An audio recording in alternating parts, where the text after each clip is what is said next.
half a lifetime of speaking through a light beam. So take that little rap career and smoke it in your pipe dream. What?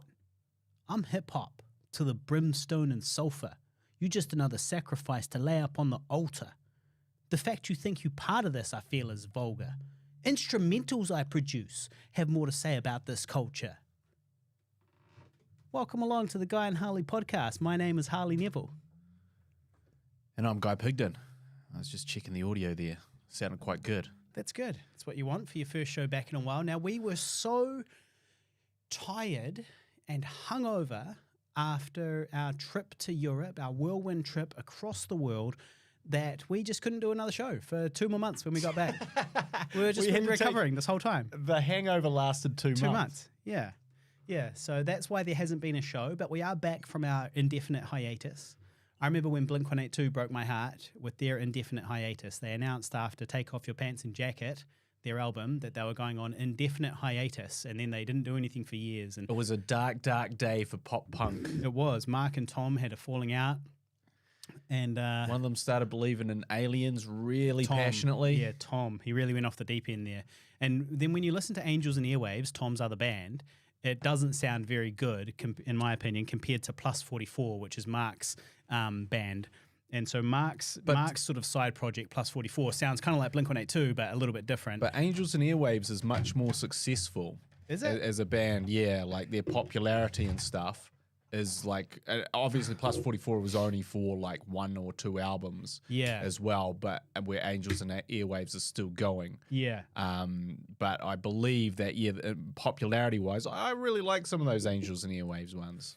They've got some all right ones. I remember I definitely preferred a Plus 44 one, though. I listened to a lot of Angels and Airwaves when I was... Going through my breakup. When I was making older. There was a couple of songs on there that I just listened to all the time to make me... pump me up, to G me up for the shoot or for some prep or for the ideas that were being tossed around. Mm-hmm. So this weirdo alien believing guy was Tom DeLonge was really inspiring me. And now one of them also has just recovered from cancer. Yeah, that's Mark. So Mark has been recovering from cancer. Yeah. So shout out to Mark. I know that Mark Hoppus actually tunes into the Guy and Harley podcast. So shout out to Mark, and I want you to know that our thoughts are with you, and we wish you a continued speedy recovery and all the rest of it. Good health. It seems like everyone's sort of waiting for the true Blink-182 reunion, and there was discussions about why it hasn't happened, and maybe it was going to happen, and then they never got round. They just couldn't get round to making songs together, and there was lots of kind of conflicting reports on the true why of and then it kind of stopped, and then we're back on, and then it's not, and now we've got a new singer. Neighborhoods is pretty good though. Yeah, Neighborhoods is pretty good without was it Tom? Yeah, without Tom. So Tom's gone, and they instead have. Forget his name now, from one of the other bands, from one of the other pop punk classic bands. Yeah. But I can't remember his name. It's kind of interesting too, because the songs aren't like way different or anything. They've still got that Blink-182 sound. And, I feel like it more speaks to kind of the lifespan of a band and of a genre, is that it's like, cool, here you go, here's more Blink-182. Sounds good, sounds like the old Blink-182. When everyone goes, yeah, I know, but we heard that now. So moving on. We'll just it's good. It's essentially there's at some point in time, at some point in every musician's career, there is this point where they go from being a relevant artist to a legacy act. A legacy act. And a legacy act is someone that plays all the old songs that you all love and remember and know, and has a very passionate fan base, and maybe making millions and millions of dollars from those old songs.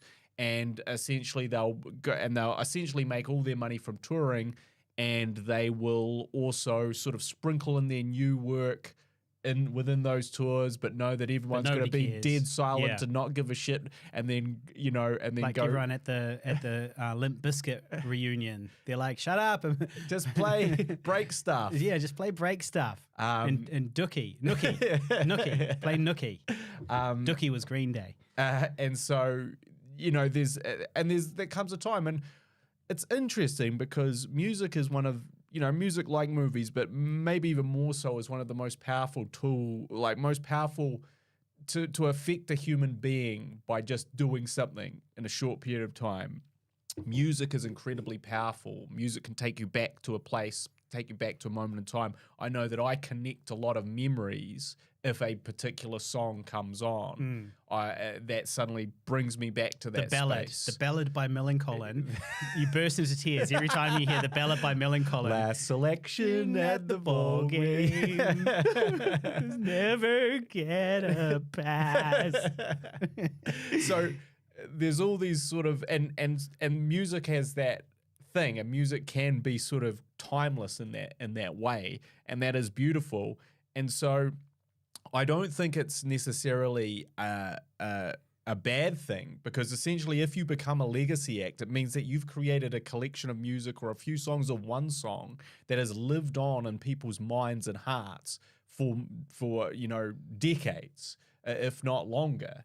And that is an incredible, it's like making one classic film. You can make one classic song. You're sort of better than 99.9% of all other musical artists, musical acts. So what we're saying, Blink-182, is it's okay. You're past it now, but it's okay. It's okay. But I guess my point is that when, because this can be a gradual thing or it can be an overnight thing, this idea that, and it's also becomes much harder to judge now in this digital streaming world where album sales don't really mean anything because there are no album sales. So, it's very hard to judge, what, once was a platinum artist is now sold 10,000 copies and a bunch of streams, And so it's kind of hard to judge. But, it seems like sometimes, you go from one album to another, someone can go from that relevancy to total irrelevancy and remain there for the rest of their sort of careers. And, how would you feel as an artist if you're making all this great music, people are really responding to it, and, whether that's for an album or 5 albums, and then suddenly the next album, everyone goes, no, we don't care. Yeah. Oh, no, that was cool. Well, you can't win, because if you change what you do, they say you've sold out. Yep. And if you don't change what you do, you become irrelevant. And if you change what you do too much, people go, well, we want the old thing. We don't want the new thing. But if you do the old thing, it does get boring and repetitive. You kind of want something new. So essentially, we're trapping our heroes, our artists, in this kind of mold, which we refuse to let them get out of, but then punish them for remaining in. Mm-hmm. And that is that. But I just imagine what it would feel as a musician or as a filmmaker. Well, you have to see, the good thing about us is you can't become irrelevant if you were never relevant. Yeah, that's the trick. You see, so if you've never had the giddy heights of huge success, then no one can measure it and go, oh, sorry, we don't care anymore, because they never cared. They never cared. So it doesn't matter. For us, we're fine at the moment. Like, we can't fall into that legacy act point of view. Yeah, Bevan on the live stream does ask if it applies to directors as well. I think it does. It's all the same thing. It does apply to directors, but like, I think the thing about directors is, like, a young director is a 50-year-old man. Yeah.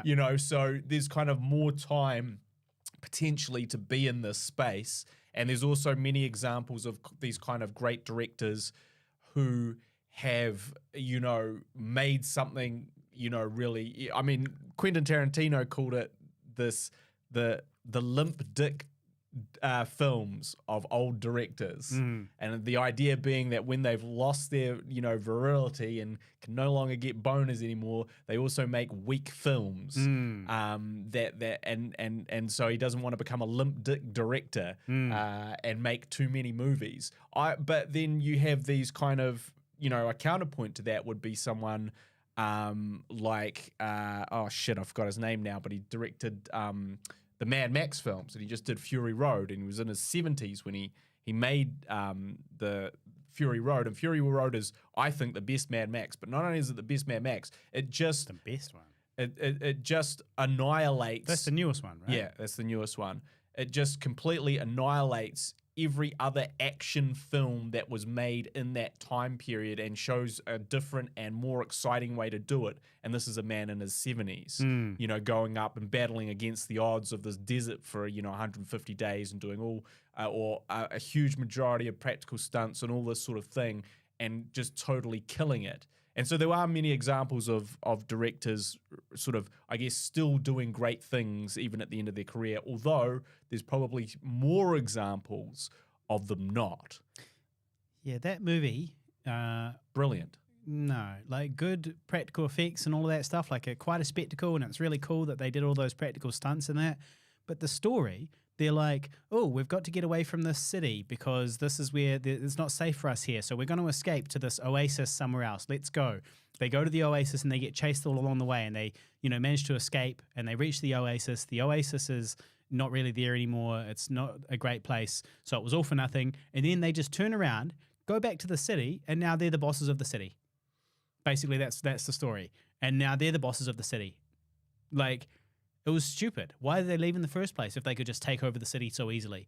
And they just took it over, and it was like, okay, cool. So everything was cool about this, but you just needed a few more drafts on that script, you dudes. Brilliant. So Furiosa is coming up 2024, I believe. 2024 is when Furiosa comes out. You know, following the story of Furiosa herself, and I guess whatever she did next. And our friend Rick is a gaffer on that. So shout out to Rick. I don't know if he tunes into the podcast very often, but shout out to Rick. Schaefer's. Yep. He's a gaffer on that over in Australia at the moment. I was just talking to him the other day. Shout out to Rick. But also, Bevan is asking on the live stream about Dry July. It is indeed Dry July, Bevan. And every year I do Dry July. And this year is no different. And I've got myself a non-alcoholic IPA here. Fill your boots. And so... It's good stuff. It's good. It's actually not too bad. So yeah, don't worry, Bevan. I'm not breaching my Dry July contract here. Shout out to Nocturnal as well. Nocturnal says we're looking and sounding good. And shout out to Tyler Adams, who's getting caught up on 2 times speed as well. So yes. So good. Welcome to the show. So we came back from Europe, right? And we haven't done a show since. The last show we did was the day after the awards. We were hungover. We looked like shit. We sounded like shit. We felt like shit, though victorious. And so what happened next? We had to get on the plane. We had our long journey ahead of us. We had some sightseeing days where we went around and did more sightseeing. And then we went to catch our big long flight. We flew all the way there. I saw you, watching things and editing while we were flying, 14-hour journey. Editing like a madman. Editing some wrestling stuff. Me, on the other hand, I was sitting there just raw dogging reality, just staring at the seat in front of me just for 12 hours. I didn't even read the in-flight magazine. Just didn't watch a movie. Just meditated. Just staring. But no, I did watch a movie. So what I did was, so for the last couple of hours, I watched a movie which you had recommended. Yep. The Last Duel, which you have spoken about on this podcast in the past. The Last Duel with Ben Affleck and Matt Damon and Qui-Go Jinn. What's his name? Liam Neeson's. What? Liam Neeson? No. What's the name of the guy? You said Qui-Gon Jinn. That's Liam Neeson. Yeah. Okay, not Qui-Gon Jinn. What's emo Darth Vader called? What's his name? Emo Darth Vader. You know, Adam Driver. Adam Driver. And what's the name of his emo Darth Vader character? His poor knockoff of Darth Vader? Kylo Ren. Kylo Ren. Yeah. Okay. So Kylo Ren was there. Kylo Ren was there. Matt Damon, Ben Affleck. They were all there. It's great. Great film. Good film. Historically accurate by the looks of it. Seemed very historically accurate. Quite compelling. Really kept me paying attention from start to finish, even through the turbulence. There was a little bit. There was one bit of turbulence. Yeah. Turbulence for me is always like a little bit of turbulence is fine. When turbulence gets a bit dramatic, and I attribute dramatic turbulence to people going, yeah, like that, you know, just a few, and like getting like legitimate, like, Getting air. Getting air. Yeah, in your air seat. in your seat. Yeah. Yeah. That's a bit too much for me. Yeah. That's like when my levels of stress just a little bit. I think that's when I had to pause it and take a wee moment because I was getting an upset tummy because I get motion sick. So, but yes, great film. Can highly recommend. Guy has already recommended it on this show before, but if you haven't seen it, The Last Duel, thoroughly enjoyed. Huge bomb at the box office. Bomb, but actually really good. Yeah, which can recommend. Which Ridley Scott again attributed to the millennials. To the millennials. He blamed me, even though I'm here on my podcast telling people to watch it. But they also may partially be to blame. Well, they are to blame. We're all to blame. What did I do? I just No, watched you it. didn't. But this is the thing, Harley. To be fair, I didn't pay for it. You are a weird, old, uncool dude now. No. Like that's you. Like your I'm a taste. hip You young watch millennial. you watch Hitler movies. Yeah, you watch Hitler docos religiously. Hitler docos religiously. World War II guy. World War II. You don't. Not Hitler specifically. Your World War II documentary. You know, you're Hitler's the main character. You're eating your cereal and watching Money Matters on YouTube. And I am. Yeah. And Money Matters. How the economy works. And like you're the most uncool man in existence now. You know, we've graduated. We've graduated.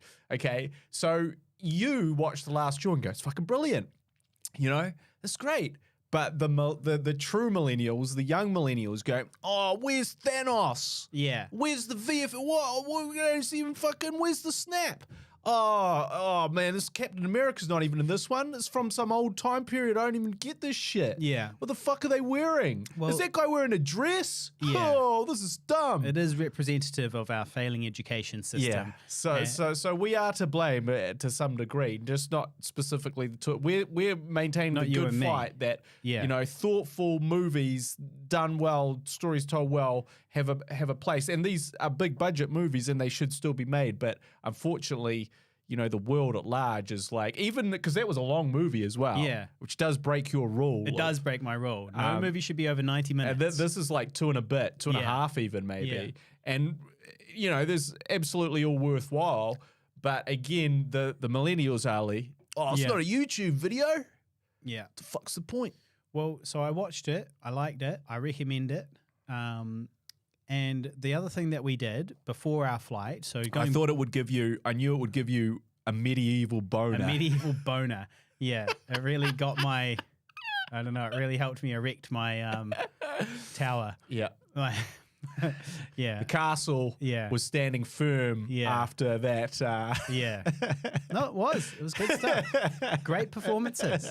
And I like how it just seemed very authentic, historically accurate, you know, like not just the gear that they were using and so on, but how it was represented, you know, like, in, you know, how the people were represented and how the war was represented and everything was just done very, you know, it seemed kind of like as if it would have been like this in real life, and it gave you a good idea of what it would look like in real life. Yeah.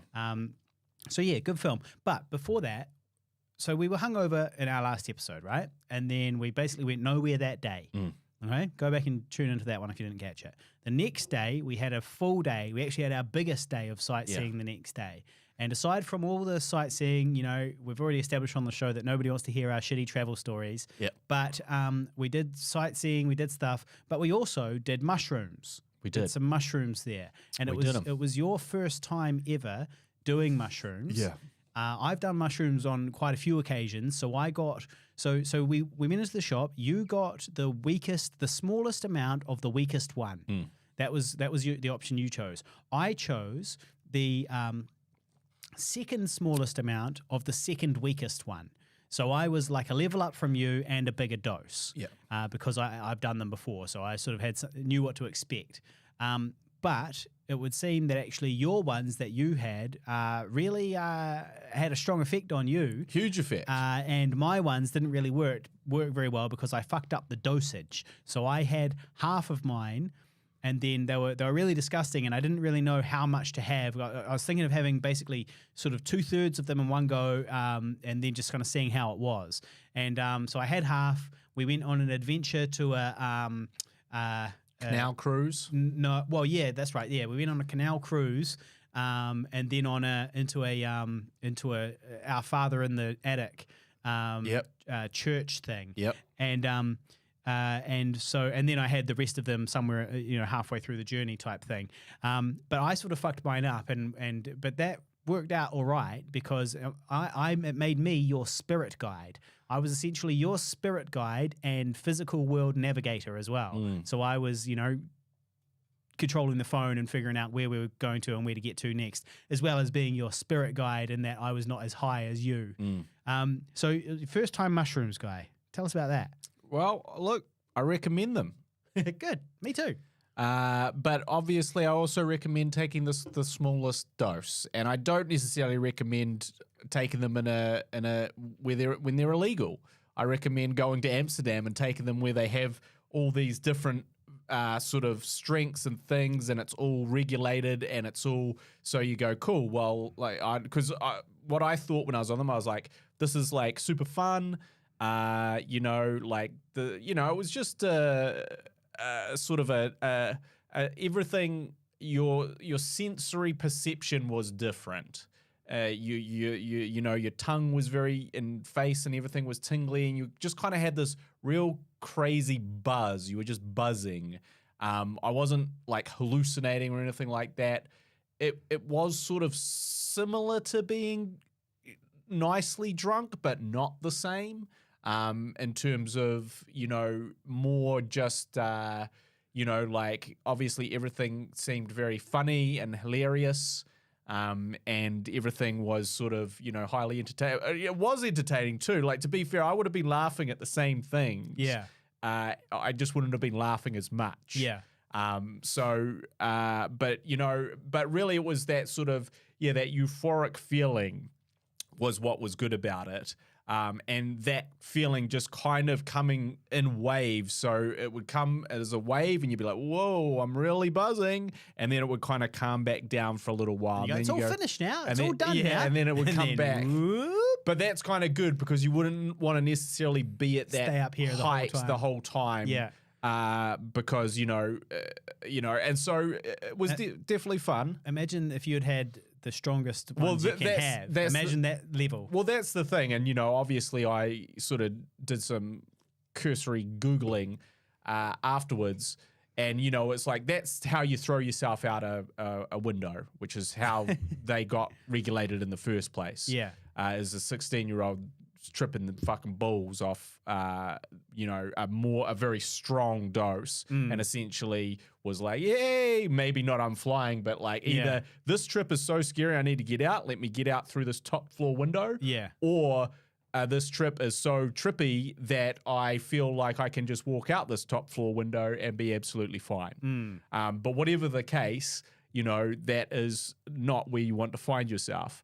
And we did actually see a few people that had clearly took some very strong mushrooms and were vomiting on the street. Do you mean that group of drunk English people? Yeah. Yeah, because they were shit-faced as well. They were also shit-faced, but I overheard them talking about Red Bulls. I overheard them talking about the mushrooms they'd just taken, basically. Yeah. And yes, they were also drunk. And we saw them again later. They were absolutely puking everywhere. They were puking everywhere. Breaking glasses. They're literally puking in two different spots, like 7 hours apart. Yeah. They were like throwing up on the street 7 hours apart. Now, of course, part of that is the drinking, but like the guy was like, oh man, I'm not good. He was puking into the canal. I need a minute. And it was just like, I was like, yeah, you took it too far. Yeah. So, just be sensible with these things. If you've never done it before, don't be a hero. Yeah. Yeah. Well, don't be a hero. Yeah. I also fucked up another dose, which was before I got on the plane, I had bought myself a rainbow cake, which is a cake with cannabis in it, to eat on the plane. And you were like, oh, can I have a little bit of that? And I only had a tiny piece. And I was like, all right. And I sort of held it up for you and you like broke a bit off. But the thing is, you say it's a tiny piece, but actually the whole cake was only tiny. And so really you took like, say, a quarter, basically. And so I ate it and didn't feel anything. I was like, crap. I didn't feel anything. My plan was to have a nice body high, a nice body stoned all the way on the plane.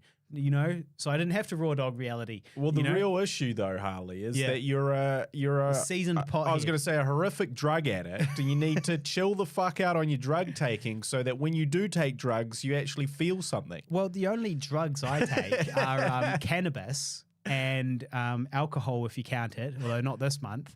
That's it. That's all the drugs I take. That's the extent of my drug use, apart from mushrooms that time with you. I think the last time I did any type of other drugs, I think I had some acid on my birthday in 2020. So, but yeah, it was super fun.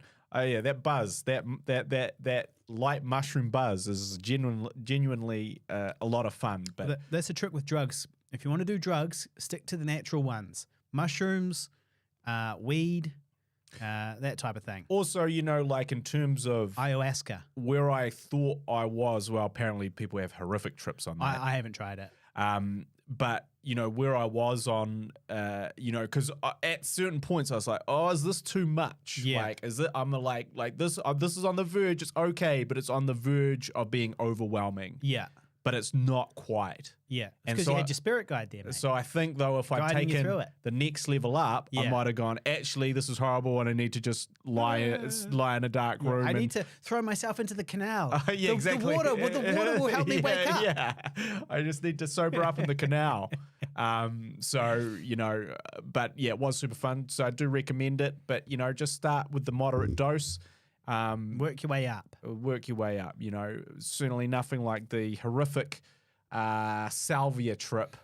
Salvia or those cinnies? What was the one? So salvia is the one where... Oh, no, yeah, you hated it. Yeah, the horrific salvia trip where my mind was broken from reality. Yeah. Everything lost all meaning. I was a formless, shapeless thing in a horrific nightmare, a nightmarish world where everyone's mouths and hands were connected with zippers. Right. Yeah. And it was like dying and looking at your life as the most, like the meaningless inconsequentialness of your life. And everyone around you sort of, you were kind of floating away, basically. Mm-hmm. And it's like, but it didn't matter because everything that you'd done and were was pointless and, you know, a terrible existential moment of maybe truth that we all will feel at the end. Well, I got to fucking feel it then. And it was great. I mean, and when I say it was great, I mean, it literally horrible and changed my perception. Like, you know, they talk about this experience where it changes your brain. Yeah. It actually alters your brain state permanently, potentially. And I feel like that's what it did. So fucking thank you, Salvia.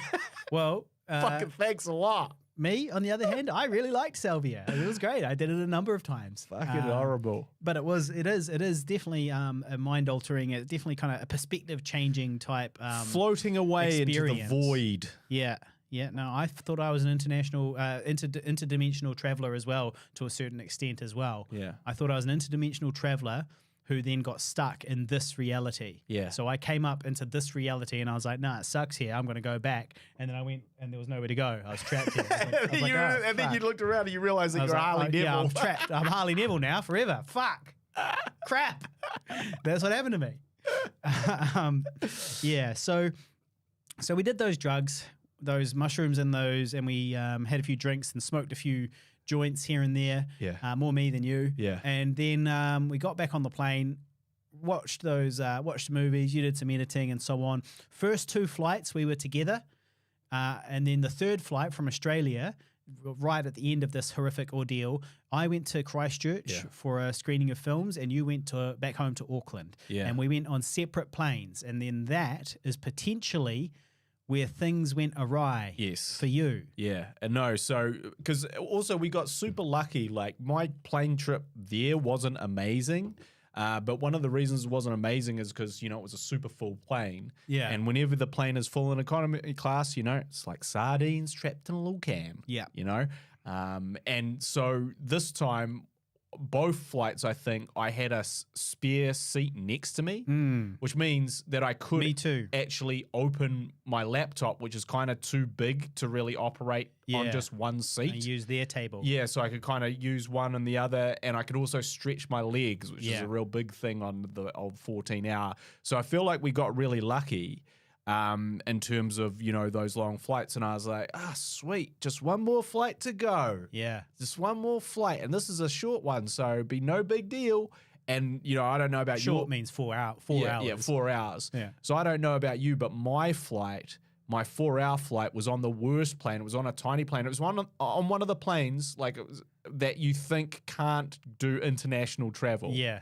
Because it's so Got small. the propellers at the outside. It's not quite. It Indiana Jones, like an Indiana Jones type plane. It still has the turbine style Temple ones. of Doom.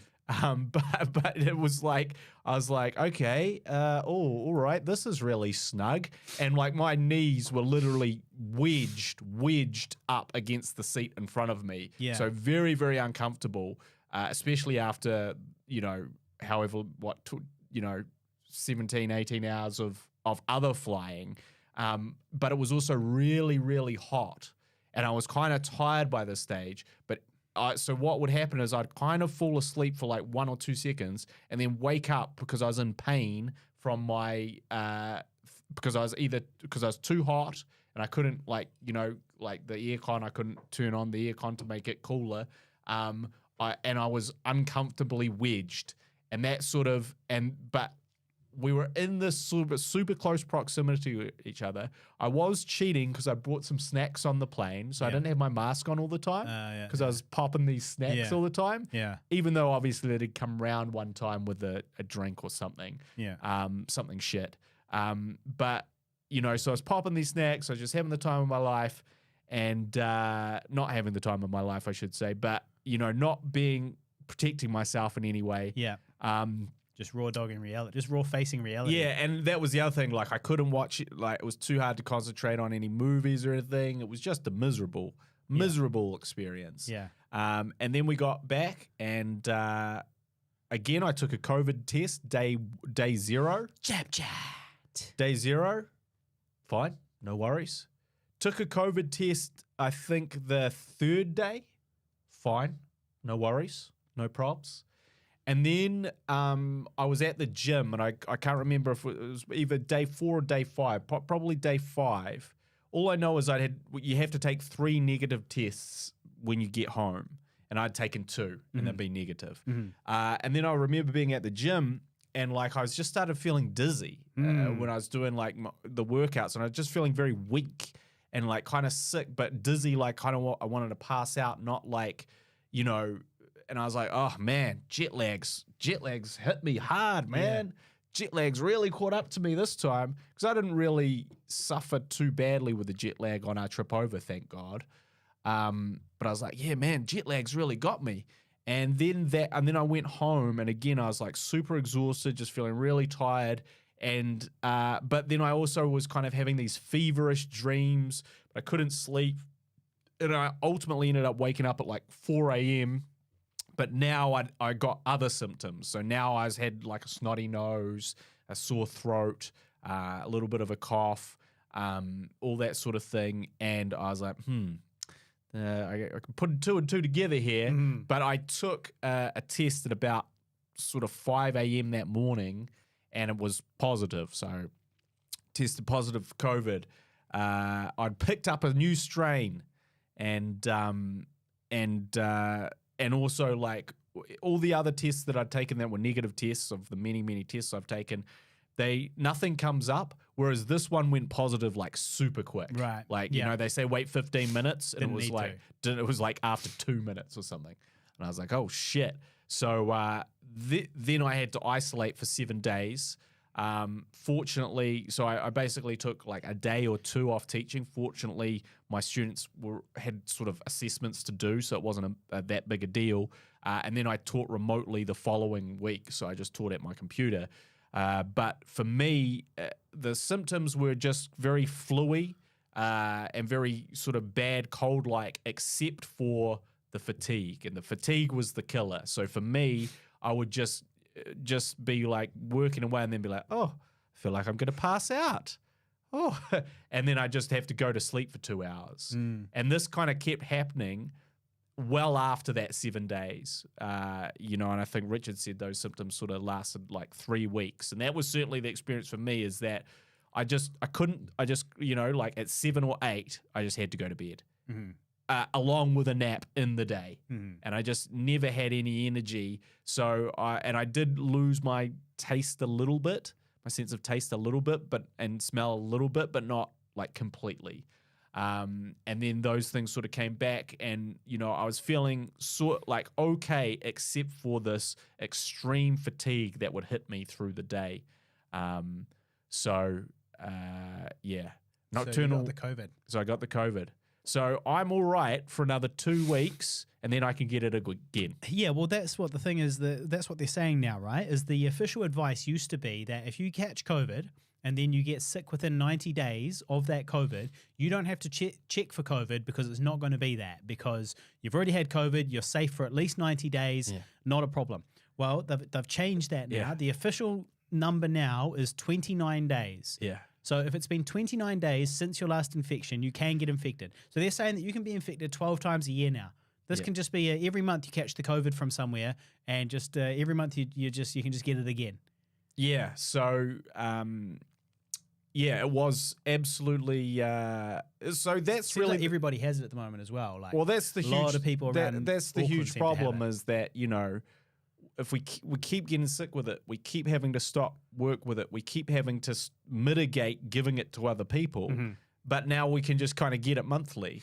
But I think the real scary part of it is that the obviously long COVID, because they also say that you can get COVID and be totally fine. You can get it the next time and get long COVID. Right. Like the amount of times you get COVID, the more times you get COVID doesn't decrease or increase your chances of long COVID symptoms. They stay the same each time. I mean, I think that's like about a 1 in 5 of your chance of getting long COVID symptoms. Now, those obviously also vary in severity and degree, but that's still not good odds. And you still do not want to be having that. So yeah, that was my experience, but I was fortunate to not have any like breathing issues or anything like that. It did just feel like a nasty flu for maybe the first 5 days, and then it was just the fatigue hitting me constantly. That was the big problem. Nocturnal on the live stream says he hates salvia and had exactly the same experience as I described. Salvia is bad, man. It's bad. Do not recommend. I liked it. It was available over there as well. It was in Amsterdam. We could see it, but there was just no point in having it, because it's one of those things that you've got to sit down in a nice, safe, controlled space. You don't want to be like doing it on the street. No. And so because you just, for 30 seconds to a minute or something, you're not really in control. You kind of just, sitting there like vegging out for a second. So you don't want to be doing that in public. No. Bloody yahooing and so on and so forth. So in other news, unrelated to that, I had an event the other day, right? And it's a screening of short films for a festival. I'm not going to name the festival in this particular case, and or the venue, but it was a screening of short films at a bar venue, and it went fine. Everything was all good. Good turnout, good screening, all was well. But I got a phone call the next day. I was about to get on a plane, and I got a phone call from an American guy. Some American guy is calling me. He's like, is this the guy that organized the screening of films? Yeah. And I was like, yeah. Well, actually, there's two things I want to say. Actually, the first is that screening. One thing happened was that the screening of films went ahead, and one lady had emailed me to cancel because of COVID and get a refund. Yeah. So fair enough. So she was like, "Hi, I can't make it. I've got COVID. Can I get a refund?" I was like, "Yep, sure, no problem. Here you go, refunded." Then she showed up to the event and was like, "Oh no, actually, I don't have the COVID anymore. All better. Can I get another ticket?" And I was like, yeah, that's not how any of this works. And so I gave her a ticket, but so, okay. So, yeah. But then also there was this guy that called me, and he had a few issues with the screening. He had a few things he was a bit upset about. He was not upset that the films were bad. He said that I delivered what I said I would deliver, which is a screening of these films. It was nothing to do with the festival or to do with me. But his issue was he didn't like the venue. He had a problem with the venue. Now, the problem with that is that all of his criticisms were completely valid. Completely valid. Yeah. So he was like, okay, we went in there, my wife and I went in there, and it had a sticky floor. The floor was so sticky. And I was like, yeah, it's pretty sticky. It was a sticky floor. It's a sticky floor. The floor is very sticky because they have like 21st birthdays and stuff in the same venue. So people are always spilling their piss all over the floor. Yeah. So it was, and then there was a beeping FPOS machine, but that was for like 1 minute or something like that. And then I went and fixed it. But there was an FPOS machine beeping behind the bar. Yeah. But he behaved as if it did it the whole time. But I know it didn't because I fixed it. And then it was like, yeah, it smells like cigarette. At one point, it just smelled like cigarettes. Obviously, somebody was in there just smoking. But in reality, it was the bartender who had just come back from, like, during one of the films, she went out, and then when she came back, she reeked of cigarettes. Yeah. So if you smokers out there, if you think that you can have such a thing as a discreet cigarette, you can't. You guys stink. You guys stink like shit. You sort that out. And so she came back in, stinking. But it's like, okay, mate, you're in a fucking bar. You're complaining because somebody smells like cigarettes and the floor is sticky. Jesus. And then he was like, and it's so cold. It was just so cold. And I had both heaters on. It wasn't that cold. Like, it wasn't warm. Don't get me wrong. That particular night, it was pretty cold. But it's like, yeah, well, sorry, bro. Welcome to a New Zealand winter. I'll have a word to God about it for you. Like, what the hell? And so he, like, go back to California, Amerikaren. And so then there's this final thing was that the toilets were disgusting and dirty. The toilet seat was barely hanging on. It was hanging on by a thread. Yeah. And his wife had to go and sit on it. And it's like, oh, I'm sorry. I didn't realize your wife, the Queen of England, required a clean and functional toilet seat to rest her royal hiney on while she's whining. Her royal whiny hiney.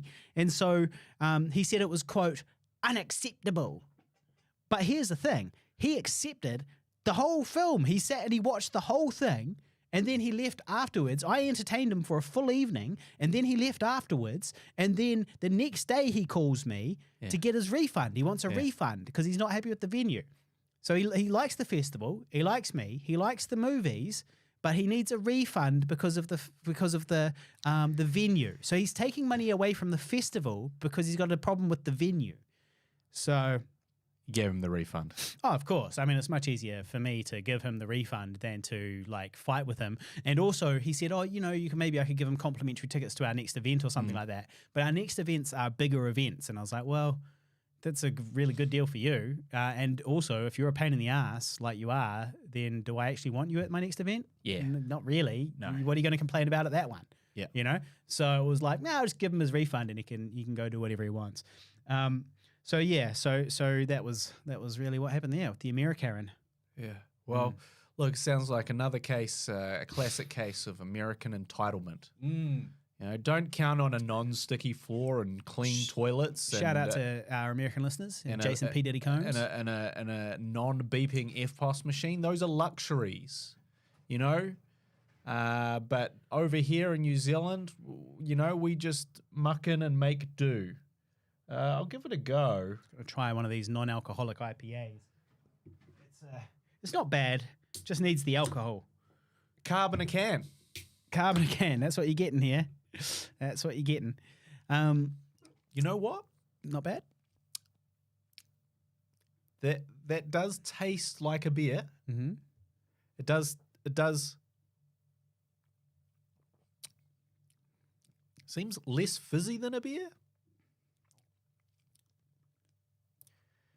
This is a non-alcoholic IPA. But it's just that, I mean, obviously alcohol is poison.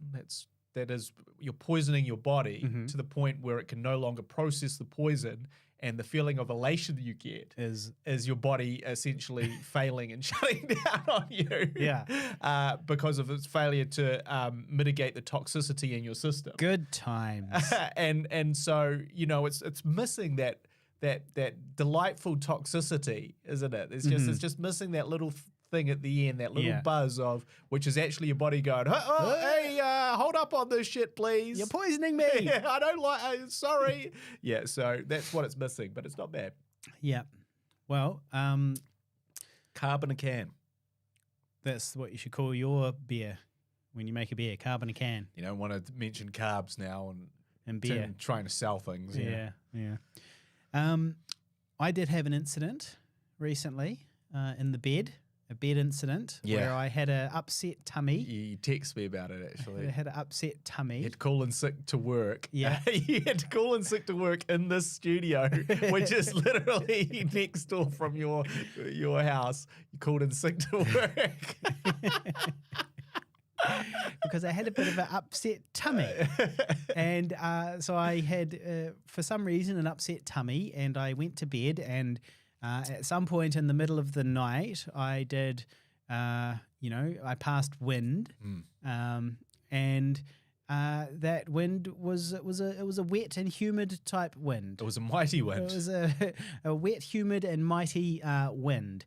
And by some definitions, you might say that I shit the bed that night. Yeah. But by my definitions, I didn't. Because if you ask me, shitting the bed is a spectrum. And it's based on how many poo particles per million actually hit the sheets. That's ppms. And so poo parts per million. And so technically every fart is on the spectrum. If you do a fart, a certain amount of poo particles come out. Yeah. So if you're going to say that I shit the bed, then you have to say that everybody shits the bed every time they do a fart in the bed, right? Yeah. So it's all about those poo particles per million. And, and especially if you sleep naked, then you're definitely like basically shitting in the bed every time you do a fart. So wait, let's just pause. Yeah. Let's hit pause right now. Okay. Now, in my head, when you told me this story, Yeah. I was like, oh, well, of course he shit the bed, but it's no big deal. You know, it's got to get through a pair of boxers and maybe some pajama pants as well. Now, what you are telling me now is that it doesn't have to get through anything. Nothing. It's just got to get through your ass cheeks. Well, there's one thing it has to get through. It's got to get through the ass cheeks. It's also got to get through. No, this is way worse than I thought. It's also got to get through the thick mat of hair. Which is like a net sort of covering my entire butt crack. It's all interwoven over each other. Yes. So it's got to get. It's the last that's line of like defense. boxes, very similar to boxers. It's woven tight like boxers as well. Yeah. But yeah, so it's got to get through all of that. Shit, that's way worse. Oh, definitely. And For all involved. So I did do this, this very wet fart, and I woke up. It was loud enough and concerning enough to wake me up. Yep. But I was like, oh, that's all good. Like, that's all good. And just tried to roll over and go back to sleep. But that's all good. But then after a little while, I was like, things are feeling a little moist around here. And so I it's dark. So I did the touch test followed by the smell test. And it was an emergency. It turned out it was a code brown. And so I promptly got up and went to the bathroom to clean myself up. Yeah. However, here's the thing. I don't think that I actually shit the bed because, as mentioned, farts are a spectrum, and every fart has its place on this spectrum from sort of yellow to brown. It's the yellow to brown spectrum, and this was definitely on the yellow end, not the brown end. And so, sort of yellow is kind of run-of-the-mill fart, brown is feces touching the actual sheets, and this was a code yellow. It was very close, but it has been ruled merely an extremely wet fart. And I got away with it. So as far if anybody ever asks me if I have ever shit the bed in my life, I am going to say, and I'm going to mean it, no, I have not shit the bed. Now, when you did shit the bed, well, I didn't shit. Well, when you sharted the bed, yeah. I didn't shit the bed. I sharted it. It's a huge difference. There's a big difference, buddy. When you sharted the bed, and had to get up, did you discuss this with she who shall be named, who would have been lying next to you, presumably at the time. She was actually in the firing line. She was directly behind me. You know, I was facing away from her. Yeah. So I didn't shit the bed. I shit the girlfriend. And that's what I'm saying. I didn't shit the bed. I just shit directly on her pajamas. So I got up, cleaned myself up. Yeah. Got up. Did you discuss this with her?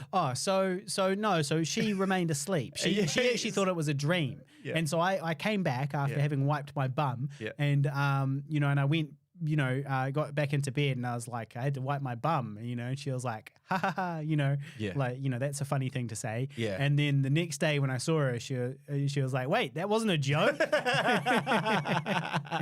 Wait, you weren't joking? You weren't joking. You were naked, sharting, right? When I was basically on me? Yeah. Wait, what? Yeah.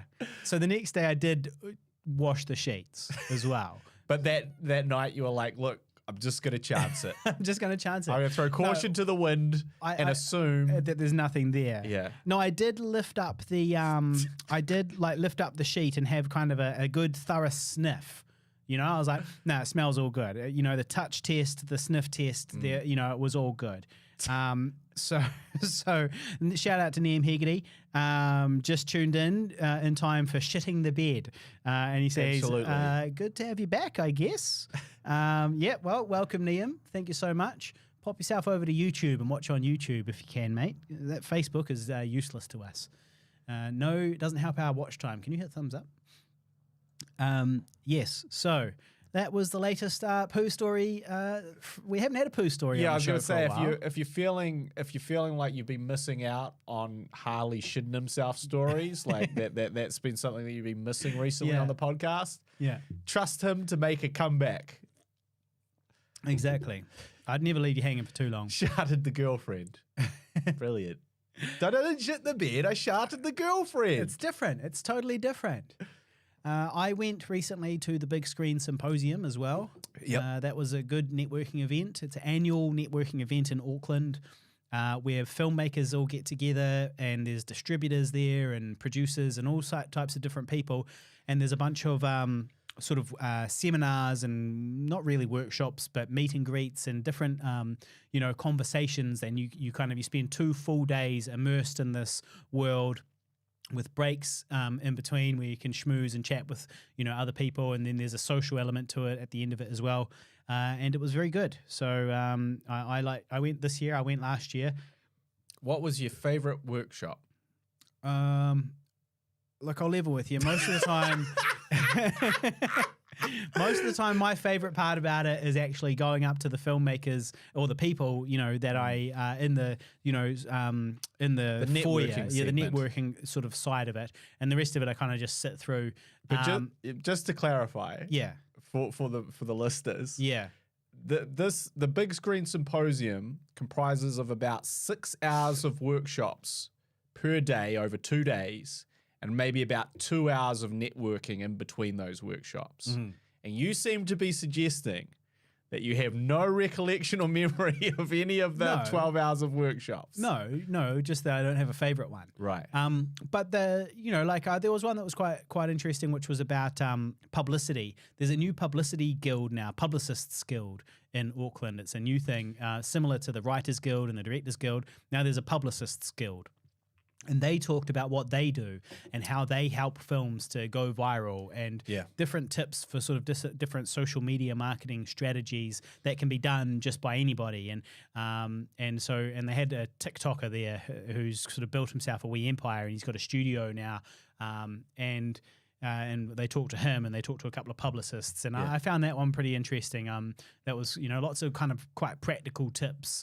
That sounds good. The problem with those practical tips was that they were true, but they were a total kind of cop out as well. There were things like one of them was a film. I think it's a Handmaid's Tale. Yeah. Right? This TV series. Yep. And supposedly, I haven't seen it yet, but at the end of every episode, supposedly it has the same shot of the main character, or of somebody kind of looking down, and you can't see her eyes, and it's kind of hidden. And he was like, see, like if I was creating a meme for that, you know, I wouldn't say anything about what the show is about, what the show is doing, or anything like that. I would just take some text and put it over that still. Like, I can't remember the text example he used now, but it was like, you know, when mum tells me I can't go out. Or, you know, when mum tells me I can't go see my friends, and it's got her like looking angry with her thing down or something like that. And that's it. And it's nothing to do with it. Doesn't tell you anything about A Handmaid's Tale. Doesn't tell you anything at all. But it does get millions of people to see it. And a certain percentage of them will go and then find it, hopefully, particularly if there's a link in the description. That's very abstract. But yeah, it's like he was like, yeah, so I'm not even making stuff that is specifically to do with the show. I'm not trying to tell people. He's like, so I'm a shit marketer, but I make really great memes. Yeah, exactly. He's making lots of memes. I really don't, you know, funnel anything towards the thing that but I make these amazing memes that get huge interaction online. And that's why I'm here to talk to you guys. Yeah. But that is fascinating. And I will say that, sadly, and if we could have a moment of silence for this, because who's dead this week is my dignity. Is it a very... because I officially signed up for TikTok. Oh, yeah. And sadly, I'm on there. With much reluctance and hesitation, I will at some point probably make some TikToks. For Savage Filmmaker? Yeah, for filmmaking related tips and tricks and shit. But yeah. Well, you should, because you get they actually show your videos. Well, also the other thing is that Facebook is dead. That's the real issue. Yeah. Which we fundamentally based our, as we said, we built it on, we're built on Rome is falling, and we built our whole thing on Rome. Yeah, we lived in Rome. Yeah, right. Rome was our fucking thing, right? Yeah. And now Rome is falling. Yeah, and apparently, you know, TikTok is the it's the fastest growing social media network in the world, and you can't ignore that. I mean, you can ignore it you can for a number of years ignore that, as I have done, but you can't ignore it forever. Yeah. And you know, we need to stay current and relevant. But it's a dark day because I think TikTok's not amazing. Well, it's just Vine. It's just Vine reborn. Yeah. Slightly longer. I think Vine was 6 seconds, but and this is like 1 minute or something. Well, can't you do up to 10 minutes now? I think you might be right. But I put my little skate videos on there and other little bits and pieces, and they seem to get hundreds of views. And it's like, okay, all right. And just, I guess, because the platform actually puts them out to the people instead of like Facebook, where they're like, hey, so I see you've got 5,000 followers. Well, if you'd like to reach them, you've got to pay to reach them. It's like, no, dickhead. I used your platform to gather these fucking followers. Yeah, would you like to reach them? Spend $50. Yeah, and it's like, what? I remember they didn't used to do that when it first started. It used to be. It was huge. We benefited so much from utilizing our pages and stuff to promote I Survived the Zombie Holocaust and create events, and even for raising money for older and all that stuff. It was a beautiful platform to do that. And then they were like, yeah, no, we don't want you. Well, we want you doing that, but we want to pay us on the way through. Yeah, exactly. Yeah. And suddenly it pay us for the privilege. Completely. And also this whole, and obviously the algorithms got smarter, but the way that the algorithms got smarter is they're like, anything that ever leads you away from Facebook, we are going to kill dead. Yeah. And so obviously for us, we're providing links to things like, hey, check out our video, check out the first episode of our web series, check out this. And they're like, oh, not on Facebook, eh? Let's just kill that right now. Yeah. And all of these things, plus the fact that, you know, as you would say, or once upon a time said, Facebook is now fiercely uncool with young people. Yeah. You know, it's time to pack up the bags and move on. Yeah. Facebook is for old. Facebook is kind of for old people, which we are, complaining about things in long form. Yeah. A lot of the time. Yeah. It does still seem like there's a lot of young people I know are still on Facebook though. It sort of seems like Facebook is like home base. You know, you don't really hang out there too often necessarily, but you've all got it. I feel like it's kind of there. I feel like it's home base for people from maybe, let's just say, but like from people maybe 30 up.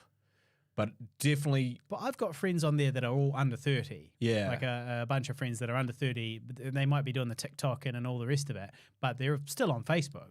Well, for me, I, just judge it on my students, and always Yeah, my and they're first all like, question "Ugh, is like, Facebook." hands up, who's got everyone has a Facebook account. Yeah. Well, no, not all of them do actually, but like a majority. And I go, how often do you use Facebook? And they're like, they don't. Is the so they're on it, but they don't ever use it. They use Instagram, they use TikTok, they use,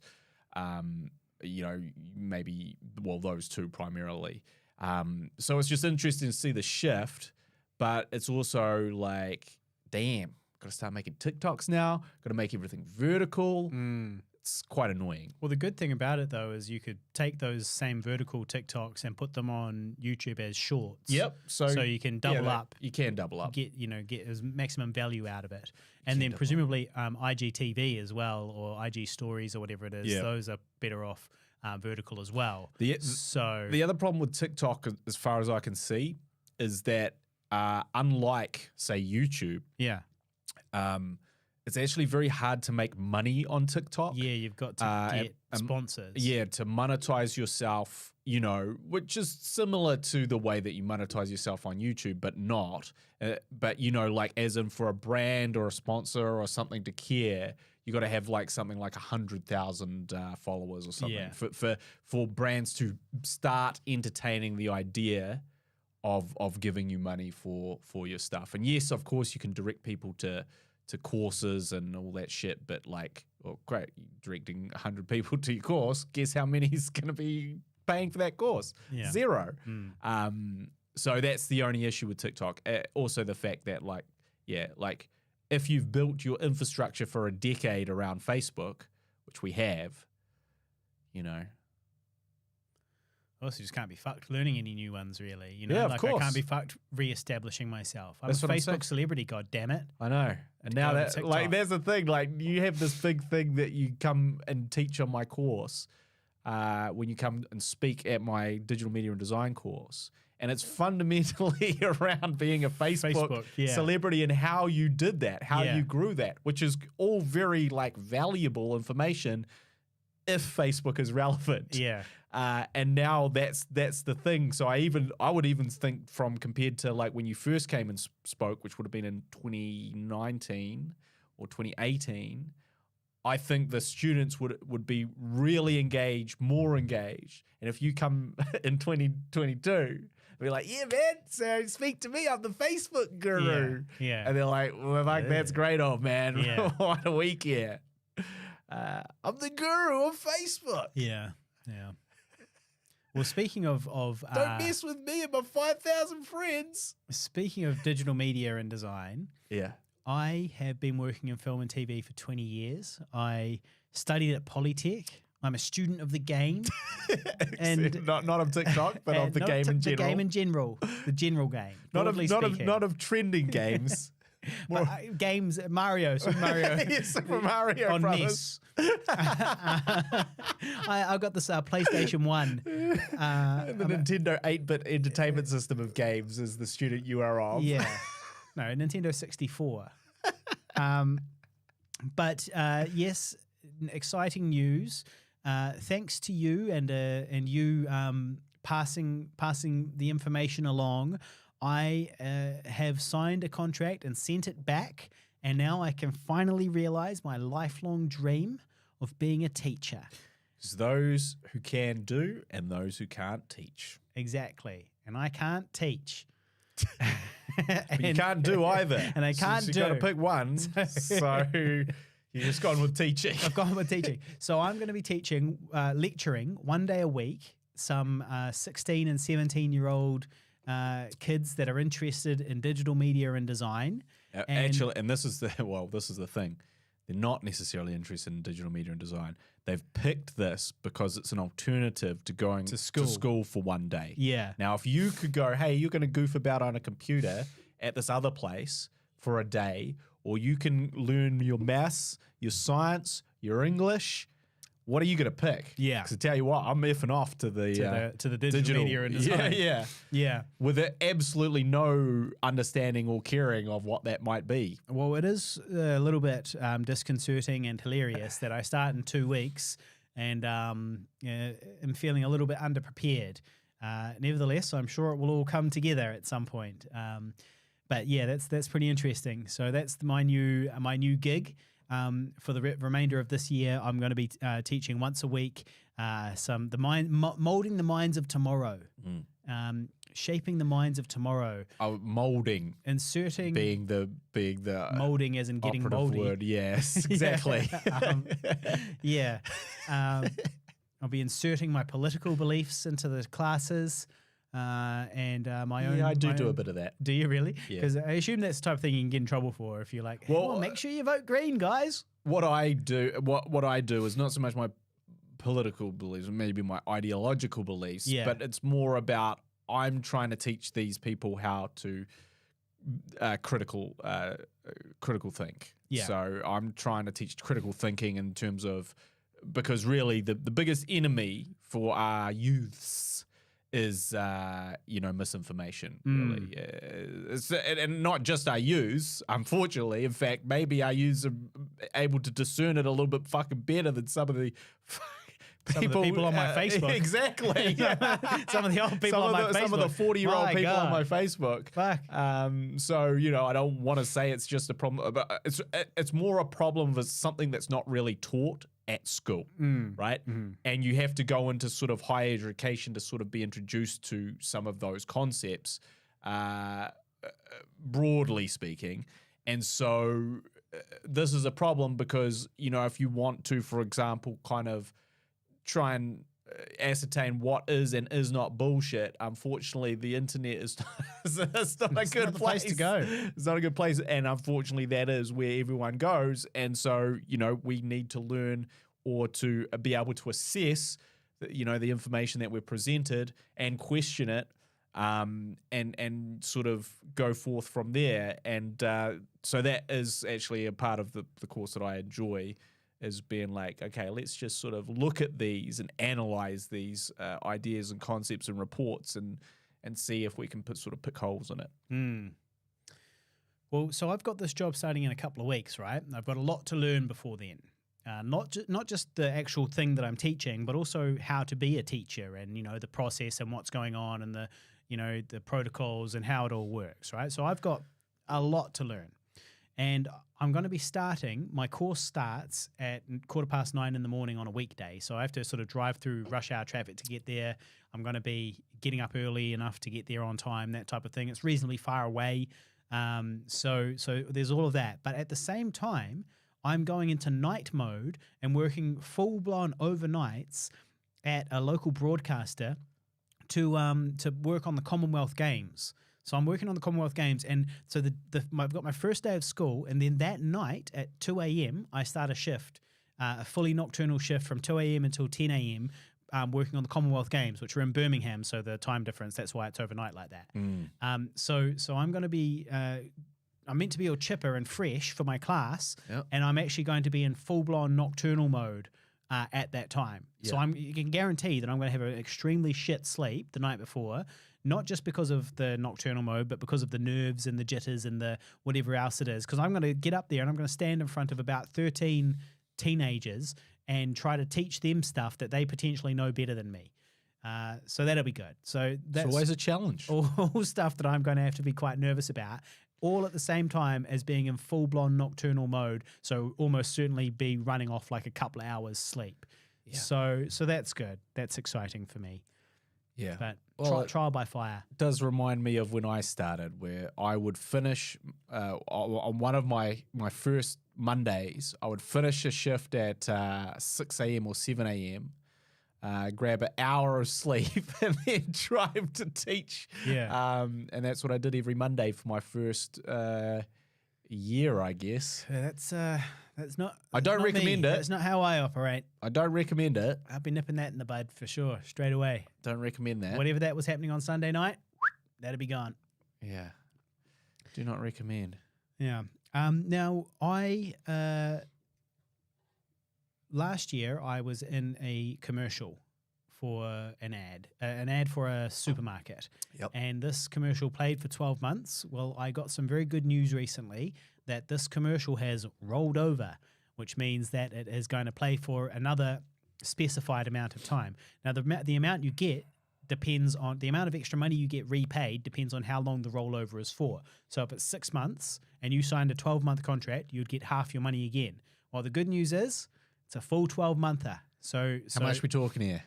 So it was 5,400 after commission. So it was 600, and then 6,000, and then 600 goes to my agent, and then I get 5,400 before tax for nothing. Just for an ad I did 12 months ago or more, a year and a half ago. And in that ad I've only got four words. I say, I wasn't actually invited.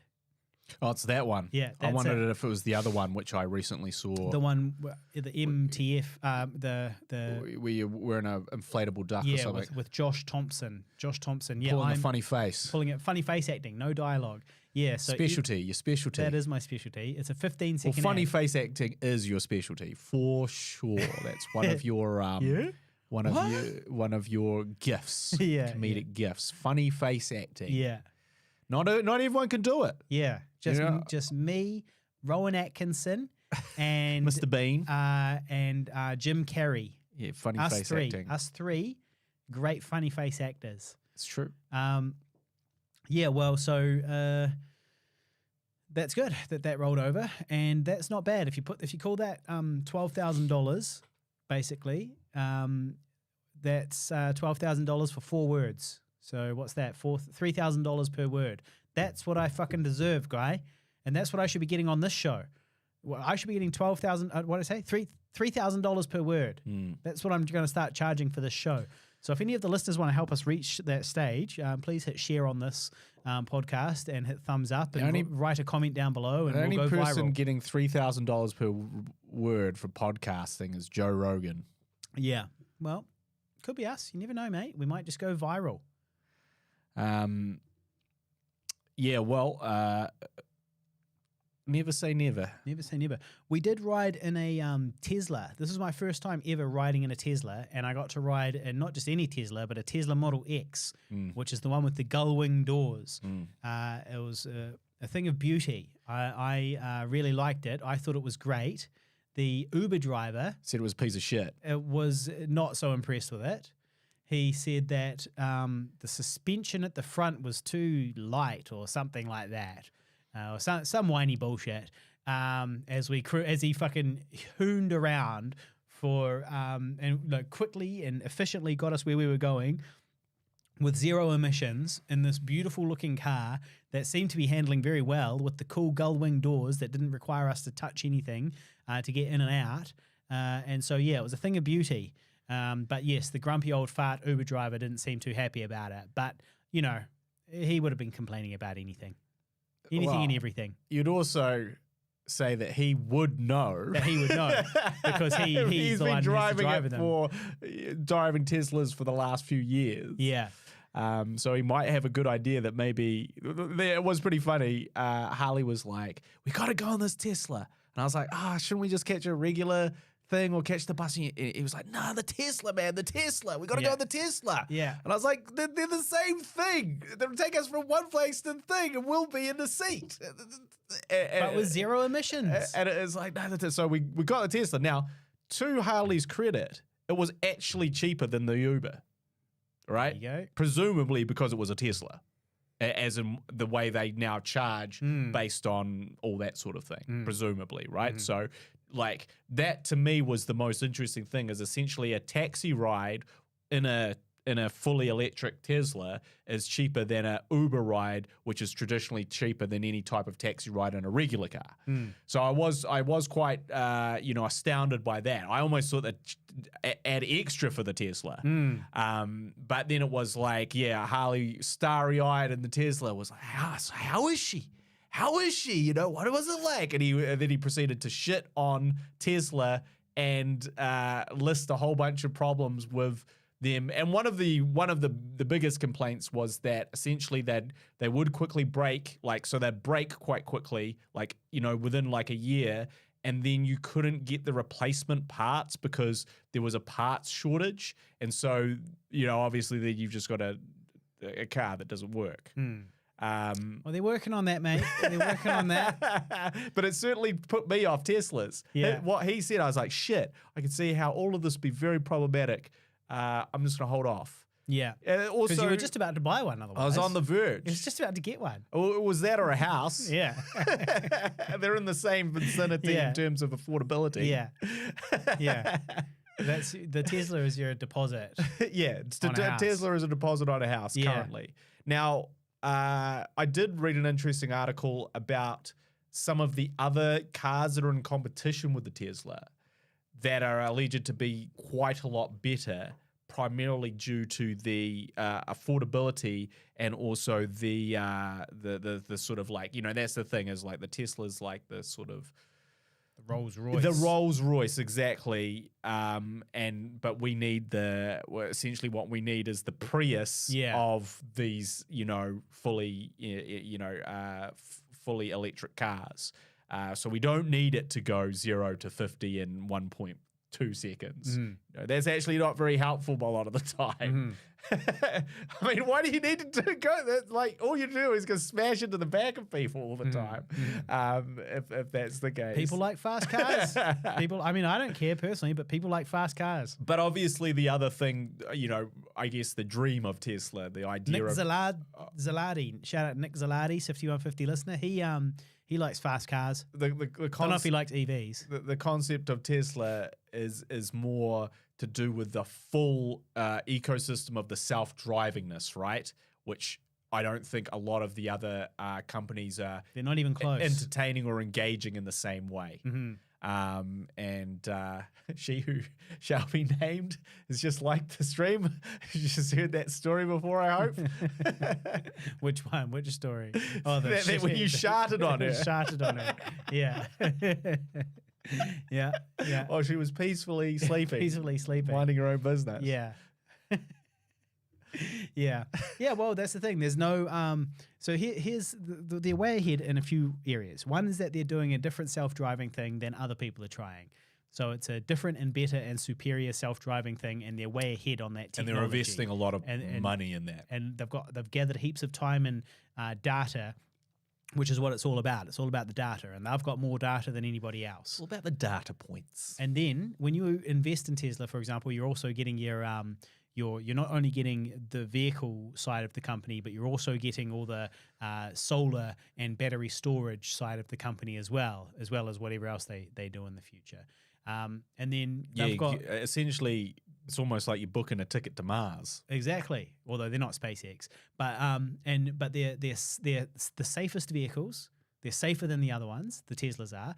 They've got bigger range than most of them, and the ones that have longer range are ones that have bigger batteries. So there might be a competitor's car that can drive further than a Tesla on one charge, but it's a bigger, more expensive battery, so it's less affordable as well. So it's like you've got to, obviously the vehicle, they're not just trying to make a vehicle that can travel really, really far, really, really fast. They're making a vehicle that can last for a long time and do a number of different things and be good in a number of different areas. And it's about finding that balance. And they've got the best stats. They've got the best stats in safety and range and all sorts of things. And they look the coolest. So as you can see, Harley has transitioned from jerking off to Hitler to jerking off to Tesla. Elon Musk. Teslas. And Elon Musk is the new infatuation. Look, I like Elon Musk. I wouldn't say I'm infatuated with him, but I like him. I like the cut of that guy's jib. He's what I would be like if I was a multi-billionaire. I'd be like, yeah, let's get to Mars. Let's make this planet, let's make this species interplanetary before we fucking all die here. Let's transition everything to electric, not just cars, but everything is going to have to be electric. And then we're going to generate our power from the gigantic freaking nuclear reactor in the sky that every second of every day beams down, enough energy per square inch or foot or meter to like power the whole world 1 million times over for a year, So obviously it all makes sense. You just got to find the political will and the technology. And this guy came along and he made it happen. He's going to be somebody that we remember for a long time. He's going to be a historic figure that changed the world, is old Elon Musk. Well, So Daddy Musk, as I like to call him. If you're wondering who Harley jerks off to in these current times. Menage a trois with Elon and Hitler. Elon and Adolf. No, listen, I've already explained this. Adolf Hitler is the antagonist in the biggest conflict in human history.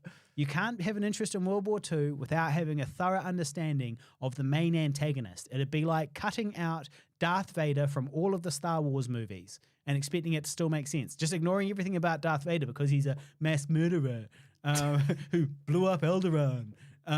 You know? Like, you got to study the dude. I mean, technically, that was Grand Moff Tarkin that made that call. Right. Yeah. Well, I mean, I'm sure that it was Darth Vader had something to do. But I feel like Darth Vader was not. He's of such a rank that you don't make the decision to destroy an entire planet without Darth Vader having some say in it on the Death Star. So speaking of Darth Vader, Darth Vader has made a new appearance in the Star Wars canon in Obi-Wan Kenobi, which we haven't really talked about. Yeah. Now, what's the difference between Obi-Wan Kenobi and all the other kind of Star Wars spin-offs? Well, this is the first one to star someone from the actual Star Wars prequels and actual true Star Wars, as in George Lucas Star Wars, now going into Star Wars. Well, I guess you could say Mark Hamill and his cameos, but you know what I mean. Like, as in the focal point of the show is built around this guy who was the focal point of the prequels, Obi-Wan Kenobi, Ewan McGregor. He's also actually the true only bona fide actual movie star, you know, that has come back for these things. And I've watched Obi-Wan Kenobi, and it's really bad. It's really stupid. It's so fucking stupid. Every single episode is dumb.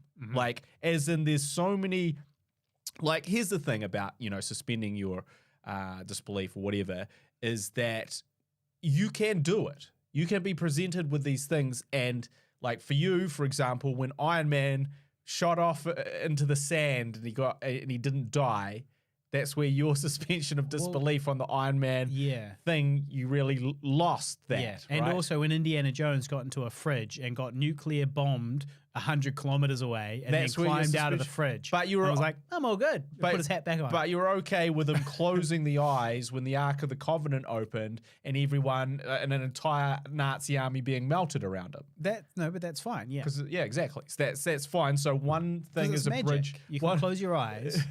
One thing is not a bridge. Magic. A fridge is, you're not going to survive in a fridge. His bones would be severely broken. Yeah, so one thing is a bridge too far. Yeah. And unfortunately for Obi-Wan Kenobi is every single episode relies on you to suspend your disbelief in like 5 or 6 times. Yeah. To get to one cool, essentially fanboy jerk-off moment. Yeah. Such as Obi-Wan Kenobi and Darth Vader having another showdown. How do we get there? A bunch of completely stupid events that make no sense and would never happen.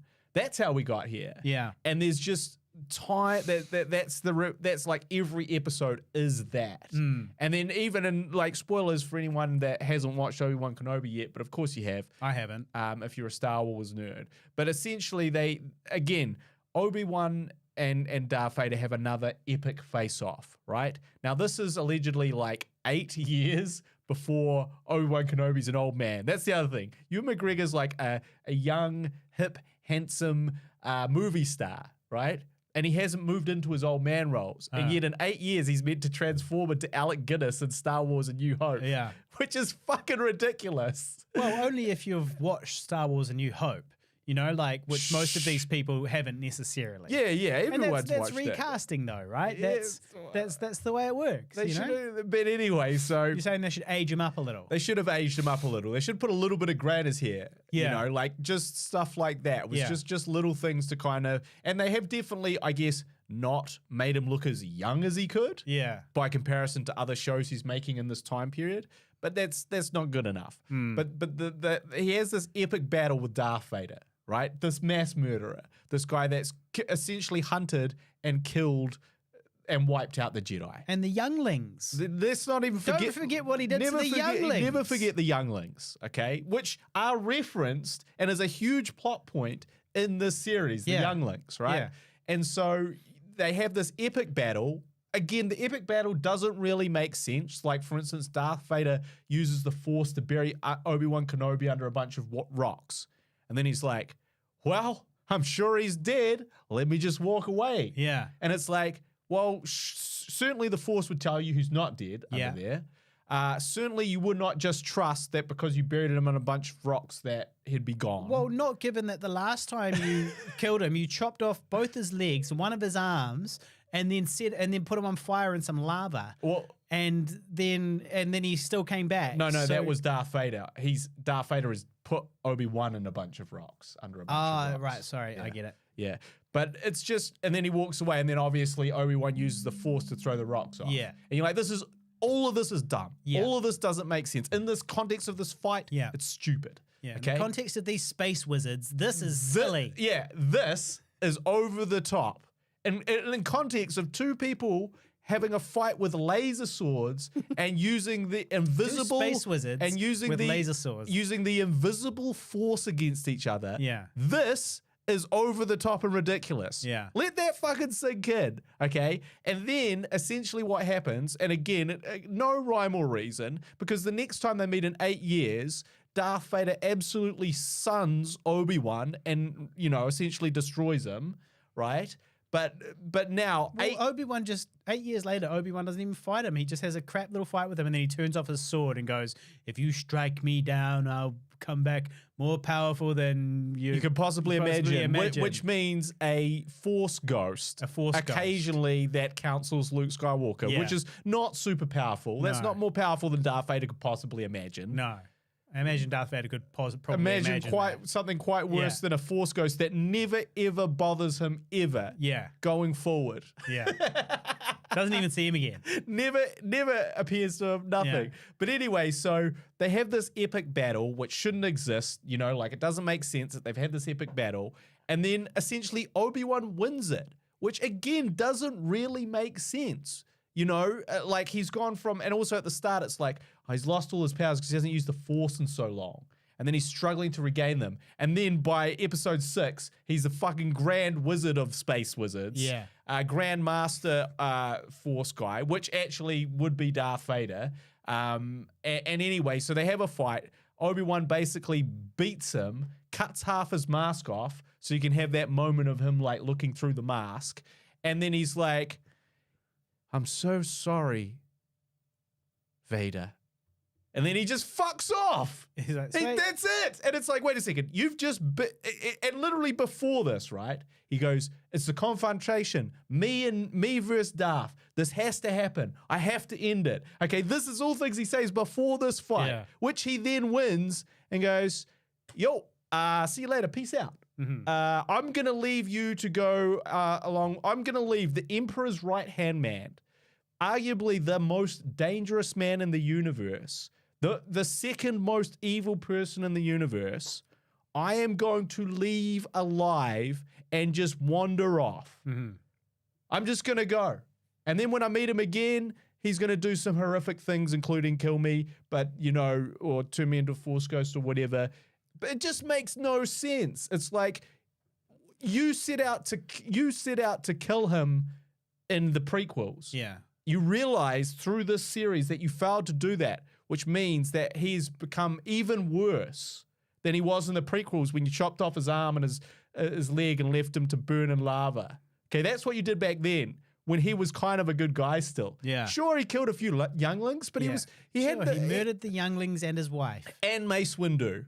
And Mace Windu. Well, no, he just chopped off Mace Windu's arm. But he still had in him, there was still good in him. Now you've realized that there is no good in him. Yeah. And that he is the most evil person in the universe, bar the Emperor, and the most dangerous, and is going out to do horrific things daily, on the daily, including help facilitate the killing of your culture, the Jedi, your religion, the Jedi, and the decimation of that. And rather than now smite him down with great vengeance and furious anger, you're just going to walk off and take off in your spacecraft and leave him to go on. Yeah. It makes not even the you know how sometimes you can justify things. You just can't. There's no justification. It makes no fucking sense whatsoever. And that is the problem with Obi-Wan Kenobi. Like, people get stabbed. Like, people literally get impaled with a lightsaber, right? Now, this kills you. Except in this movie, where it happens like twice, and people just go, yeah, cool. Hey, I'm back. I'm back now. I recovered from that being fatal wound. I've recovered from being disemboweled by a laser sword. Yeah, but I'm good now. I'm good now. Disemboweled and cauterized by a laser sword. Yeah, but I'm all right now. Which cut through my spinal column like butter. And also, exactly. And it's also like, okay, cool. Just say hypothetically that we're now saying that, you know, lightsabers are not always fatal. Then if you knew that when you impaled someone, wouldn't you kind of go, cool, well, I see you still, like, I've just stabbed you, but I see that you're still moving. Rather than walk off and tape off in my spaceship, I'm just going to chop your head off for good measure. I mean, especially if I'm Darth fucking Vader. Well, I think that chopping people's head off at the end of a sword fight is a good recommendation, regardless of whether it's a laser sword or not. Exactly. Yeah. So it just made absolutely like there was all these great fanboy moments like that. Yeah. Kenobi, we all want that. We all want to see that. And now we can do it with cool technology. Well, the problem is you can't kill Darth Vader and you because can't kill how Darth Vader dies. And you can't kill Obi-Wan. Exactly. So the stakes are really low because you're like, nothing. well, like we know that no matter what, that both of these people are going to survive this episode and this entire series. And this fight. Exactly. So you have a 20-minute fight. You're like, yeah, well, who cares? Because I know that you've got to survive. And so rather than retcon in that fight, have fucking Obi-Wan Kenobi fight someone different who at least, you know, you don't know. So then you know they're going to die. Yeah, well, I guess that's true. Because Obi-Wan's not going to die. Yeah, I mean, it was the problem with the prequels as well, in the sense that, you know where you're going to get to. Yeah. But how you get there is the thing. But now it's not, you know where you're going to get. It's like, you know where you're going to get to, and you know you're adding stuff in to embellish this story that doesn't need anything more. It's it was a pile of shit. It really was. Mate. You know, Mandalorian, great.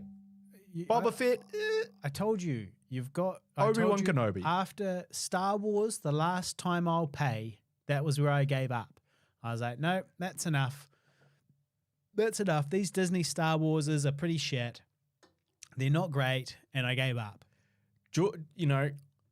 George spinning in his grave. Spinning in his grave. He's not dead. I know, but he's still. But he will be spinning in his grave. He's saving it for when he dies. Absolutely. There will be a sad episode of who dies this week. Who's dead this week? I'm not looking forward to that. When George Lucas kicks the bucket. I'm not looking forward to that at all. Well, we're going to have to wrap it up soon. Yeah, it's time to wrap it up. But I did just want to touch on two things quickly. One is that I got told, and this is quite true, that I look like Cesaro. That I look like Cesaro. You do actually look like Cesaro. I look the same body type. Did you Google image him? Of course. I knew who he was. I'm a big wrestle fan. So can't say his name. Big wrestle fan. Cesaro. So I look like Cesaro. That's true. Who told you that? The thing is, I couldn't remember. It was somebody foreign. I remember someone was like, but I can't. And then I was like, who the fuck said that? But I can't remember. But somebody foreign said that I look like Cesaro. I mean, he's a wrestler. Go Google Cesaro. Essentially, it is baldism again. Oh, it's baldism. It's like all bald people look the same. Exactly, running rampant. All bald people look exactly the same. He's a bald guy. He's a bald guy. He looks like Cesaro's a bald guy. Yeah. These two bald guys. Oh, they look alike. But Stone Cold Steve Austin is bald. And they didn't say I look like Stone Cold Steve Austin. You definitely look more like Cesaro than Steve Austin. Yeah. I agree with you there. Yeah. But that might purely be because Steve Austin didn't have a beard. Right. Cesaro does have a beard. Yeah. And he and Steve Austin shaved completely. Yeah. Number 0. Yeah. And whereas Cesaro actually rocks the sports baldy. this. Yeah. He rocks the baldy. Yeah. Yeah, rocks the baldy like this. Yeah. Well, so that's good. And then the other thing too was that I went to the Doc Edge Awards, which is a documentary award ceremony, followed by a screening of a film. And it's a great festival. I recommend people support the Doc Edge. And yeah, it was really good. It was a good fun night. Some good networking, good schmoozing, red carpet event. She Who Shall Be Named was very happy to be there. She very happy to be all dressed up and fancy, and it was her first time on a red carpet. So that was a great experience. But they have the awards night, and then they have a screening of a documentary. And the documentary is called The Other Fellow, and it's about other people with the name James Bond. Yeah. So it was about just normal people like you and me whose names are James Bond, but they're obviously not James Bond, but it's kind of about them. And it was about as shit as it sounds. I was like, what the fuck is this? This is the awards night, and you're playing this like popcorn sort of fluff, silly doco about like people with the same name as James Bond. And, it was just a bit long. It kind of went on. It was like, yeah, all right. I mean, and it was just not really, I was expecting something a bit more hard hitting and enlightening, I mean, you've got all these people there, all here to see a documentary. Why not give them something that can affect the world in some way? Just FYI too, Glimpses was rejected from the Dock Edge Film Festival. Right, yeah. But a film about people whose name is also James Bond was accepted. That was in. Not only did it make it in, but the guy... was featured. There's one of the characters in it is a guy who's essentially like a James Bond impersonator. Yeah. They said they wanted to stay away from James Bond impersonators. It's not about that. It's not about people who have deliberately changed their names to James Bond. But for some reason, they were like, yeah, we don't want it to be about that, except for about this guy. Except this guy who is that. This guy who does exactly that. He's the Swedish James Bond. So if you Google the Swedish James Bond, it's either Swedish or Swiss James Bond. I think it's Swedish, though. The Swedish James Bond. Google him and you'll see what I'm talking about. And he was there. So presumably they had flown him over to come along and do like a Q&A afterwards. They did, about this, this kind of fluff piece, about people who share their name with a fictional character, and not even a fictional character that I like. I was like, this is not that great. It was all right. It was fine, but just not that great. So no glimpses. I would have preferred glimpses or something that kind of, made you kind of think, something that was actually kind of about something important, an important topic. And that was not this. This was about people that shared a name with a fictional character. So, yeah. But other than that, it was a good festival. I also wanted to touch on Wade versus Roe, because now in America, this is interesting. In America, the rapists get to choose the mother of their child now. That's Wade versus Roe means that rapists get to choose the mother of their child now. They go out and they rape somebody, and that person is not allowed to go in and get an abortion. So the rapist is the person deciding, who is the mother of their child now. Instead of that choice has been taken away from the mother in the event of like a horrific event happening like that. The state, is now, they've made it legal. It's up to each state to decide how they want to enforce these rules. And a lot of states are going to make abortion illegal instead of it being a federal thing, which says that abortion is legal all over the country, no matter which state you're in. God, come on, America, sort it out. It's all backwards. You're all a fucking ass about tits, you guys. Absolute embarrassment. But, I mean, look, I mean, it's so... is it arcane? Archaic? Archaic, thank you. Yeah. Arcane is magic. Yeah, archaic magic. Arcane magic. Archaic in this, but it is very disturbing that these big backwards steps when you see them, and you're like, how in 2022 could this even be part of the conversation? How in 2022 could we even be contemplating such a sort of devastating affront to women's rights. Like, is this 1950 or is this 2022? Because it's so backwards. But here we are. Here we are. I mean, that we shouldn't really get into it. Because it's going to take too long. It's going to take too long. But that, along with the horrific shootings that are going on, and the complete sort of inability to action any sort of thing that might mitigate or prevent these things in the future is horrible. It's horrible for people, and it is weird. I guess I will say this: it is really weird. Is that when I walk down the street in New Zealand and I think about any potential danger or threat or fight I could get into, it's like I could get punched, could get, if an altercation could lead to me getting punched, which can lead to you dying, absolutely, but that could happen. An altercation could lead to me potentially getting stabbed. Potentially, quite a lot less likely, but it has happened, and there has been reports even recently of things happening like that. But I also kind of know that if, for instance, I have a standoff with a crazy road rager, over something that I did or did not do, or something where I pulled out or did not pull out, or they pulled out, and we have I know that I'm probably at the end of it going to live. Yeah. I have a definitely... You're not going to pull out a gun and blow your way. Yeah, I have a significant amount of confidence that whatever escalation is going to happen, even if I do get hurt, it's not going to be fatal. And I do wonder, whether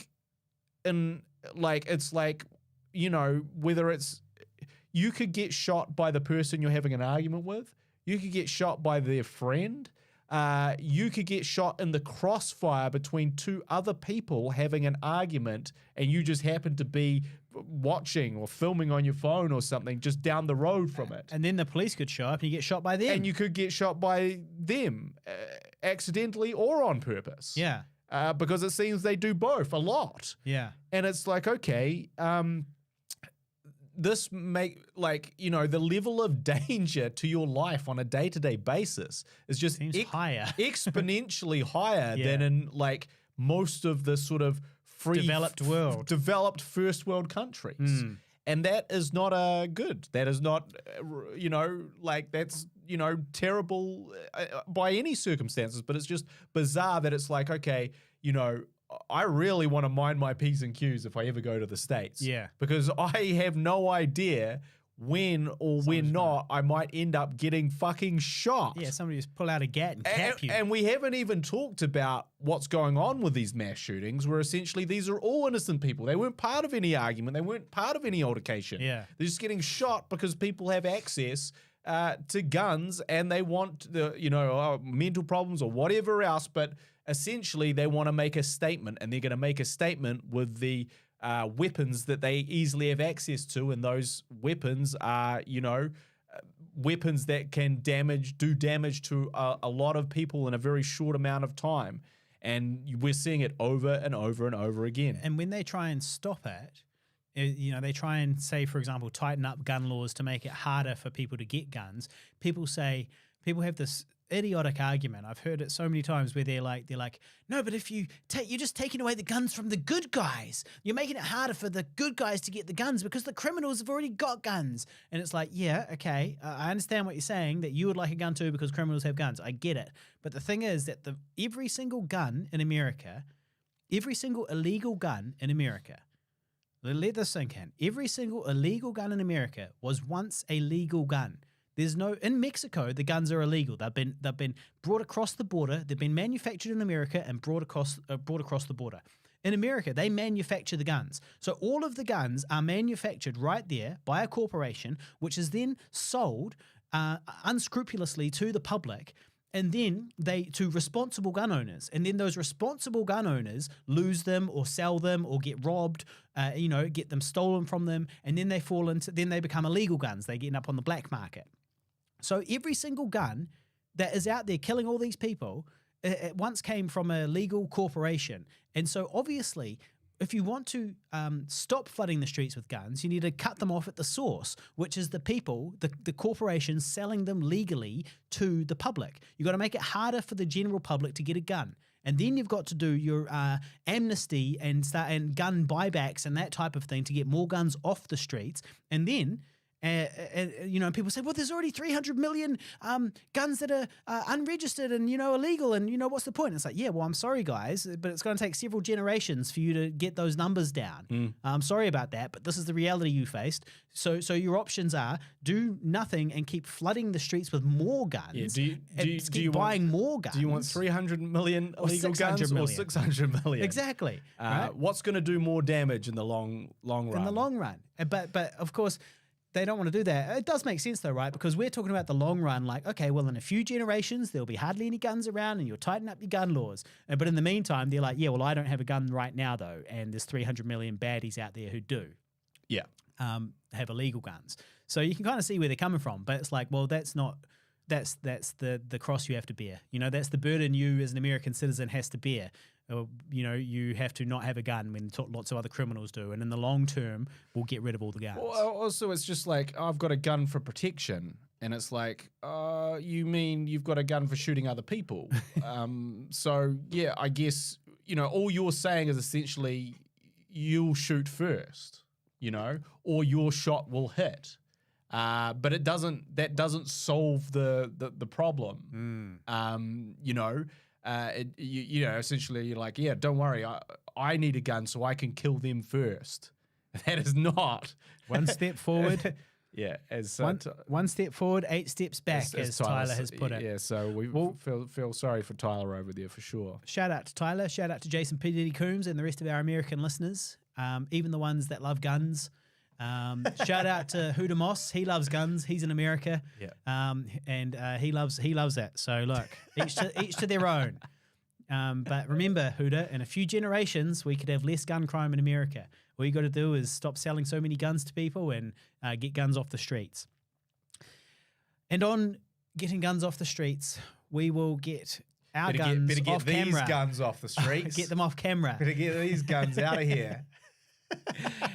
So we will get out of here. You've got a writing appointment. You're going to go do some writing on a short film that hopefully we're going to make at some point. Well, actually, I had to cancel that. Oh, cancel it. Oh, it's an illness, but okay. I've got something else at 7:30. So something else to do. Yeah. All right. Well, on that note, we'll get out of here. There's lots of very useful links down below, so please click down there and help us out. Watch our movies. Subscribe wherever you are. Hit thumbs up. Hit like. Whatever you like, hit share. All of that stuff really helps us. If you want to support us on Patreon. That's a great way to do it down below. Or you can make a one-off donation. There's also a link down below if you want to buy the beers for the next episode. And we will be back. We had a bit of a hiatus, but we'll be back. I'm not sure if it'll be on Sunday, to be honest. Yeah, I definitely wouldn't count on it this Sunday. Well, especially because I've got a lot to learn about this teaching job. And I do start teaching again a new group of students on Monday. Right. And will be frantically prepping for that myself. Yeah. So, but we will be back and you will see us again. So thank you very much for watching and we'll catch you next time on the Guy and Harley podcast. See you later.